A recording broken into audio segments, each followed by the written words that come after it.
sabtida inaan howleena caadiga bilaabano golaha shacbiga si caadi ah u shaqeeyo howlihiisa caadigana uu galo wax oo hadda mooshin iyo wax kale la yiraahdo meesha ma yaalaan sida idinka baad xalay cadeyseen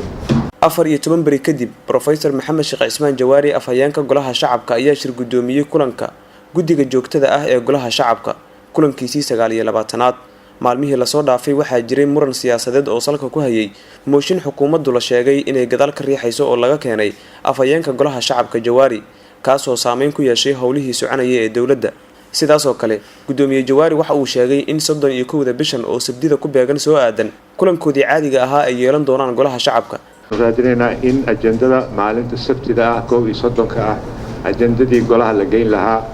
shirkeena goortan bilaabanayna inaad markaa ka go'aansataan anigu waxaan soo jeedinaa 31 sabtida ah inaan howleena caadiga bilaabano golaha shacbiga si caadi ah u shaqeeyo howlihiisa caadigana uu galo wax oo hadda mooshin iyo wax kale la yiraahdo meesha ma yaalaan sida idinka baad xalay cadeyseen qof ahaantiisa gudoomiye Jawaari oo kalsooni badan ay ka muuqatay 14 maalin kadib markii uu shir gudoomiyay kulanka guddiga joogtada ah ee golaha shacabka ayaa waxa uu sheegay in guddiga u qaabilsan golaha shacabka amniga looga baahan yahay in wasiirka amniga ay u yeeraan sidoo kalena su'aal ay ka weydiiyaan xuduudda Soomaaliya iyo Kenya gaar ahaan balad xaabo waxa ka soconaya asagoo shaqo iyo meel kale ee dibadda u socda daraadeed uu naga codsaday 12 bisha Maars ayuu dalbaday kadibna warqad kale soo qoray uu leeyahay waan ka soo daahayaa dib hal igu dhigo usbuuc baa loogu daray marka guddiga amniga iyo arrimaha gudaha waxaan ka codsanayaa in ay sida ugu dhaqsaha badan ugu yeertaan wasiirka arkaan oo wixii arrimihii la weydiiyay inuu ka soo jawaabo sida ugu dhaqsaha badan kuna soo celiyaan guddiga joogtada ah mudanayaal ajandada maanta halkaas qodob buu ahaa aad baad u mahadsantihiin xoghaynta waxaan amrayaa in ay dhammaan xildhibaanada golaha shacabka u dirto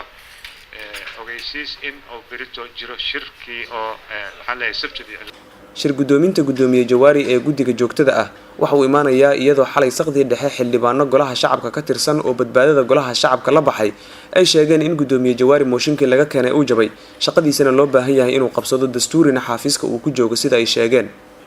lama oga waxa dhici doona sabdiga oo uu sheegay gudoomiye Jawaari inuu dhici doono kulankii caadiga ahaa arrinka balad xaawuna looga hadlayo sidaas oo kalena xubnihii mooshinka keenay ee golaha shacabka ka tirsan ay sheegeen in cod ay u qaadi doonaan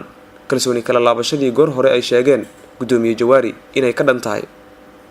Calaadin Muumin Goobjoog Muqdisho.